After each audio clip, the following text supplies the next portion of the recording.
Muita ajuda e, na verdade, e aí é que está a coisa, muito dinheiro público. Mas deixa eu tocar sua abertura aí, nós vamos A gente já falar. saiu falando. Bom, vamos iniciar nosso Olha Aqui dessa segunda-feira, dia 13 de maio de 2024. Reinaldo Azevedo já na área para conversar conosco sobre os assuntos e como a gente já está tão impactado com tudo isso, já saímos falando. Mas, claro, a Isso. questão do dinheiro público, da reconstrução, dos investimentos em prevenção, dos investimentos e do dinheiro necessário para reconstrução, para tratar da tragédia depois que ela aconteceu, enfim, os embaraços e as burocracias que envolvem toda essa grana. Esse é um dos nossos assuntos aqui no nosso Olha Aqui. Claro que vamos falar sobre os últimos dados. Infelizmente, o número de mortes subiu, 147 vidas perdidas. E dentro desse drama todo, vários deles a gente falou mais cedo e estava aqui também entre as mais lidas, da bebê que foi encontrada ontem à noite, né, a gêmea que foi encontrada, ela tinha caído do barco, bebê de 6 meses, tinha caído do barco durante o resgate. A mãe tinha toda a expectativa de que ela tivesse sido encontrada, mas infelizmente não foi. E depois foi encontrado o corpo da bebê Agnes, que é também uma das imagens chocantes dessa tragédia aqui que a gente está enfrentando no nosso país. Vamos falar também sobre a pesquisa Quest, que saiu. Pesquisa Quest divulgada hoje, 46%. Lula marca 46% para a eleição de 2026 contra 40% de Tarcísio. Um dos dados da pesquisa Quest também mostram que 55% dizem que Lula não merece uma segunda chance em 2026. O nome de Michele Bolsonaro aparece como um dos nomes escolhidos ali para substituir Bolsonaro, mas ao mesmo tempo ela aparece com uma imensa rejeição de 50%. E ela aparece à frente de Tarcísio em algumas regiões do país e Tarcísio aparece à frente dela também no Sudeste. Vamos falar também de Cássio Nunes, que assume a vice-presidência do Tribunal Superior Eleitoral a partir de junho. E Nunes votou contra o salvo-conduto para que Bolsonaro não seja preso por golpe. Vamos trazer aí também essa análise do Reinaldo Azevedo. A cara dele, uma cara. É um emoji esse ou é uma cara mesmo cansado? Não, não estou cansado, não. Não estou cansado, não. Tá só analisando aí as Estou chamadas. pensando, estou pensando, estou pensando. Ó, para quem quiser trazer outros assuntos, pode mandar perguntas aqui para a gente também. Mande perguntas aqui para o nosso chat, que eu estou de olho no que está acontecendo. E o chat rola e eu vou pegando as perguntas e jogo aqui para Reinaldo Azevedo logo na nossa reta final do nosso Olha Aqui. Bora começar nosso programa, nossa ginástica mental, 3 vezes na semana, que é para a gente ficar com o cérebro sempre funcionando e analisando. Ativar nosso senso crítico, ativar a nossa motivação. Vamos embora, Reinaldo. Quero começar falando sobre o Rio Grande do Sul. Quando a gente olha as últimas notícias de hoje, hoje, inclusive, que o dia amanheceu com esse tremor de terra de Caxias do Sul, a gente até entrevistou o prefeito. Caxias do Sul teve esse tremor de terra, que é o resultado, inclusive, do excesso de água. Ele falou, olha, o deslizamento de terra, ele vem, parece que a terra vai deslizando como água, como creme, algo que a gente não esperava. Rio Guaíba subindo, o nível do rio subiu 33 centímetros e há a chance de ele ultrapassar o recorde. Ruas de Gramado e Pelotas evacuadas após chuva, justamente pelo risco ali de deslizamento de terra.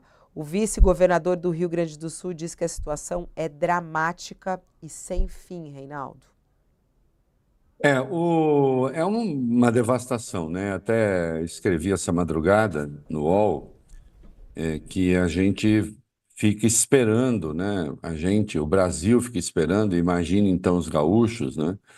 A gente espera que algum fio de esperança, né? Alguma coisinha, que sempre tem isso, né? Você fala assim, bom, começou a passar, não é isso? Tá tudo muito difícil, mas começou a passar.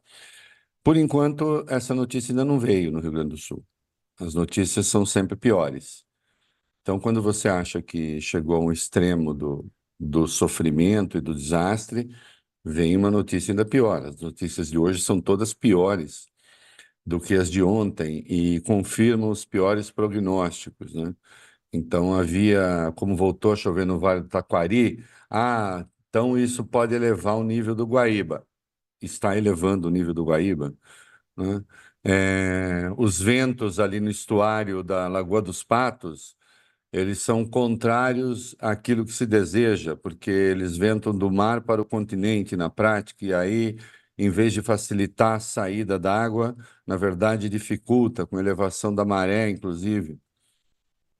Então, assim, é uma coisa em cima da outra. Aí vem esse negócio do tremor de terra, que na verdade tudo indica é deslizamento, mas você imagina para que isso seja captado no sismógrafo, então você pode imaginar o volume desse deslocamento, né? Então é tudo muito, muito, muito, muito absolutamente devastador, né? E ninguém tem noção é, ainda de quanto vai custar essa reconstrução, porque nem se está nessa fase ainda. Por enquanto, você tem os recursos públicos sendo direcionados para os salvamentos. Pra você ter uma ideia, mais de 1.000 horas de voo até agora, das forças que estão lá sob o comando do Comando Militar Sul, né? Do Exército. Mais de 1.000 horas de voo para salvar pessoas, negócio. Isso só voo, né? Fora as outras embarcações que estão sendo utilizadas. Então, os recursos hoje estão direcionados para o salvamento, para o atendimento emergencial, né? Água, comida, etc. E ainda não se tem, existe a medida provisória baixada para a questão de crédito e para o adiamento do pagamento de dívidas e de recolhimento trabalhista, etc. Mas ainda não é o custo da reconstrução. Então, outro dia o governador falou: precisa de 19 bilhões. Ninguém sabe quanto precisa. Não dá para saber. A única coisa que se sabe é muito, muito, muito, muito dinheiro. E aí, eu quero repetir aqui uma linha de argumentação do meu texto e quero convidar as pessoas a pensar também essas coisas, porque se a gente não pode se limitar, né? Nós que felizmente estamos, do ponto de vista físico, né, mais distantes da tragédia, porque ela não nos está colhendo, né, aqui, a mim, a você, colhe o Brasil, os brasileiros, o país, mas, enfim, nós não estamos correndo da chuva, nós não estamos buscando abrigo, né? Nós não estamos num abrigo estranho, junto com pessoas que a gente não conhece, em situações precárias, muitas vezes. Então é preciso que a gente vá além da simples exclamação e, às vezes, da ilustração da tragédia, porque é um risco que o jornalismo sempre corre, dessa ilustração da tragédia ficar ali naquele par antitético, né? Naquela antítese entre a tragédia e a redenção, a tragédia e a redenção. E a gente vai perdendo um pouco noção do conjunto e do necessário pensamento que há de acompanhar tudo isso. E eu, às vezes, fico um tanto pessimista sobre como é que nós, como país, vamos encaminhar, a resposta a essas coisas, né? Eu vejo essa exploração absolutamente inqualificável, né, de fake news. Ainda hoje, o general Marcelo Zucco, que é o general de brigada que está acompanhando os serviços, ele reclamou, daqui a pouco até a gente pode falar. É, é muito impressionante isso, que de maneira organizada, né?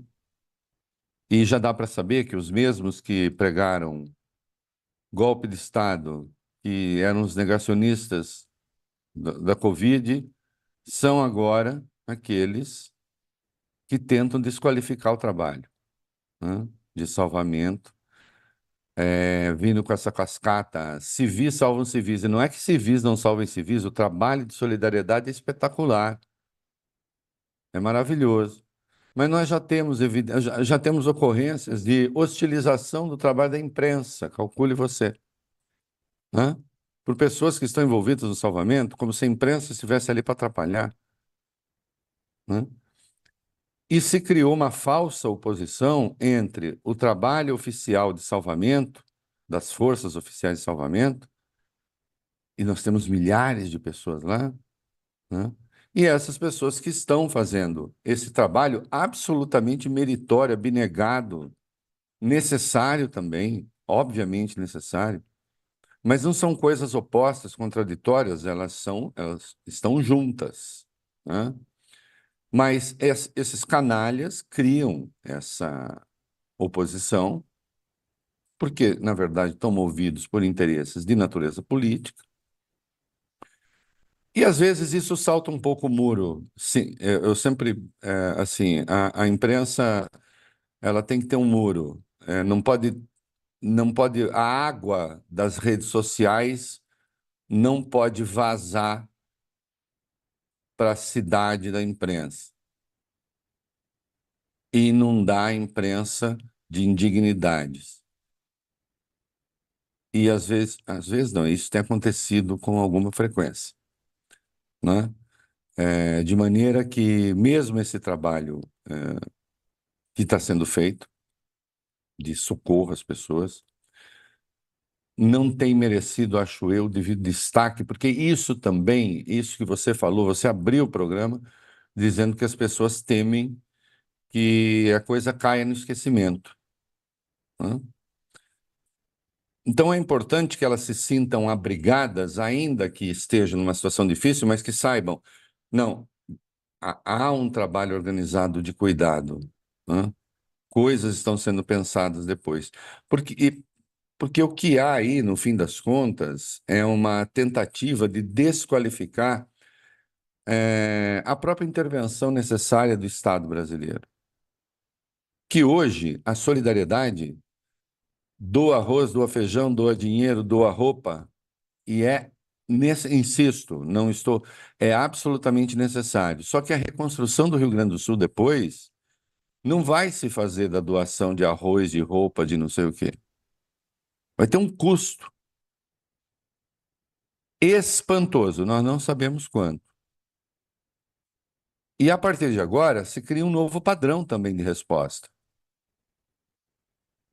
Porque hoje se dá de barato, e assim tem de ser, que não vai haver gaúcho que não terá o apoio necessário, tendo tido a sua vida destruída pela chuva. Eu pergunto, foi essa a resposta que se deu a Petrópolis as outras vezes? Foi essa a resposta que se deu à Bahia? Foi essa a resposta que se deu no Amazonas? Com, com esse, é, é, é, com essa disposição necessária.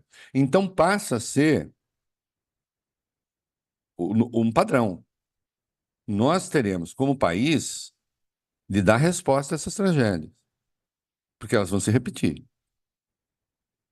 Elas vão se repetir. Eu hoje, nesse texto que eu me referi, que eu escrevi de madrugada, eu botei uma foto do Vale do Taquari, inundado, e a outra foto é da seca no Amazonas, no ano passado.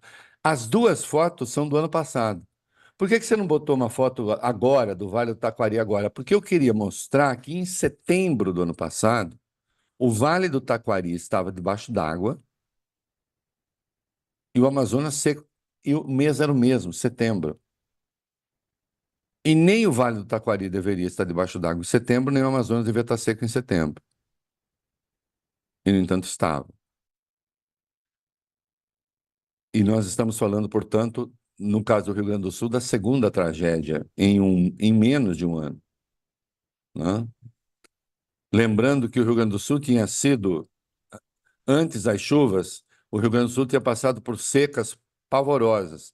Eu lembro de fotos do Rio Grande do Sul, de áreas agriculturáveis do Rio Grande do Sul, que pareciam aquelas fotos das piores secas nordestinas, quando os rios secam e o fundo e o leito fica todo trincado, né, com a terra seca. E era o Rio Grande do Sul, né? Pareciam fotos de rios que correm na Caatinga, no período de seca. Então, esses eventos, eles não vão parar amanhã. Eles vão continuar. Podem não ter essa dimensão agora, porque desta feita houve uma coincidência, né? Houve uma coincidência desastrosa de elementos que estão ali estacionados na região ainda. Agora, os tais eventos extremos, eles vão continuar. Então, nós teremos de pensar recursos para isso, e é muito impressionante. Quando eu digo que eu fico um pouco pessimista, é muito impressionante que parte do debate econômico está concentrado hoje em cortar gastos de áreas essenciais. Claro que a gente pode ter esse debate sempre. A questão é saber a oportunidade dele, né? Ah, isso é sempre oportuno. Então a questão é saber prioridades de um governo, porque evidentemente os que escrevem essas coisas não governam, né? Então tem isso, e não deixa de ser preocupante. Nós temos a lógica do como é que a política tem vivido essas questões. A imprensa está devendo. Faz você, Reinaldo. Eu trabalho sozinho. Eu e minha senhora, a gente não tem tempo, mas existem equipes de redação boas. O UOL vai fazer. Sabe? Não estou pautando ninguém. Só acho que a gente precisa fazer um levantamento. A imprensa precisa fazer um levantamento. É, PEC a PEC, PL é PL, projeto de lei, né? PEC é proposta de emenda constitucional, PL é projeto de lei. PEC a PEC, PL é PL da bancada gaúcha. O que é que eles estão querendo? Preservar o meio ambiente ou tratá-lo como inimigo? Eu andei vendo, está sendo tratado como inimigo. PEC a PEC, PL é PL da bancada ruralista. Estão tratando o meio ambiente como aliado ou estão tratando o meio ambiente como adversário? Porque se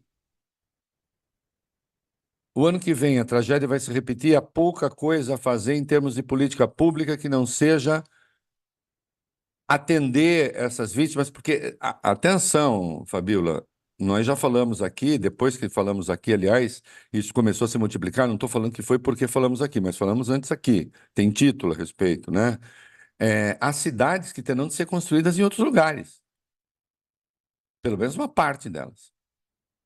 Elas não podem ser construídas no mesmo lugar, que o ano que vem vai chover de novo, e a enxurrada vai bater lá de novo. Ou você vai construir a cidade no mesmo lugar, na esperança de que não vai chover mais, daquele modo. Então, imagina o custo que isso é. Agora, imagina o custo que isso é, e esse custo e essa dedicação ao Rio Grande do Sul, ela vai ter de ser do Brasil, para o Brasil inteiro. A próxima tragédia de Petrópolis, que Petrópolis continua com os problemas. Petrópolis continua lá com todos os seus problemas, 11 anos depois. E Petrópolis matou, por enquanto, 7 vezes mais do que o Rio Grande do Sul, né? 6 vezes mais, né? Se multiplica por 6 aquilo que morreu no Rio Grande do Sul, né? Então, portanto, 7 vezes, 6 vezes mais. Vai ter que ser para o Brasil inteiro, e nós precisamos ver com que recursos. Isso no médio prazo. Agora, o que é que se planeja para as próximas décadas? Essa bancada gaúcha está preocupada em preservar o meio ambiente? Está culpando? Não, eu estou perguntando, eu estou pedindo a responsabilidade pública. O governador Eduardo Leite reclamou quando se fez um levantamento de quanto dinheiro, das alterações, o melhor que ele fez em leis ambientais, sugerindo que estão me culpando. Não, não se trata de culpar, se trata de falar a décadas. A mesma coisa a bancada ruralista daqui a décadas. Nós temos propostas de financiamento, de avanço sobre a área amazônica, né? Para agricultura e gado. O que isso representa em termos de regime de chuvas? Em vez de preservar, destruir, nós temos propostas para municípios que têm até 50% de área preservada para diminuir em 50% a área de preservação obrigatória. Isso tudo é uma insanidade. E o país não precisa disso, nem para ser um dos maiores produtores de alimento do mundo, não é? Então, para além desse desastre que a gente está vendo, e que, infelizmente, parece que vai continuar por algum tempo, como é que a gente sai dessa? Em síntese, nós vamos ter de mobilizar uma quantidade de recursos que é estratosférica, não se tem noção de quanto. A partir daí, e é o correto, hein? Eu não estou contra, não. É o correto.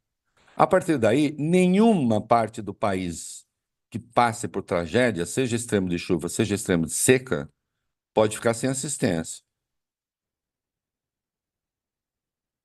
E também onde a seca é de algum modo permanente, essa assistência é necessária. Porque todos os brasileiros merecem igual atenção. É muito dinheiro. E é preciso saber o que é que se está preparando para gerações futuras.